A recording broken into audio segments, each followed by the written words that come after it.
Ano po yung batas na sumasaklaw dito, itong mga vloggers, itong mga influencers na tinatawag sa Facebook para po maging batayan ng one, sila ay mapatawan ng buwis, and two, maging basehan din ang kanilang pagbabayad ng buwis?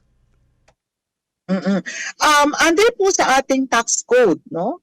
Lahat po ng mga professionals, mga self-employed na sila po ay sinasabi nating engaged, no, in a commercial activity, which is yun po ginagawa nila ngayon, ay mayroon po silang obligasyon na una magrehistro sa BIR, pangalawa magbayad po ng karampatang income tax kung ano po yung kanilang kinikita. And then yung kasama din po dyan yung business tax kasi mga professionals po, bukod po dun sa income tax ay meron po tayong sinasabing percentage tax na binabayaran kung ang kanila po ang gross na kinikita sa isang taon ay 3 million pababa.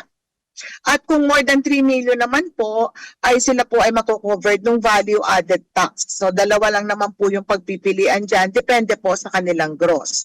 Now, as far as yung pong kanilang obligations, yung regular obligation po ng isang nagninegosyo, no, pumapasok sila, ang kaibahan lang po yung category ng hindi po sila engaged na kamukha ng retailer, mga trader, sila po pumapasok professional or self-employed, as whichever po, no, na applicable.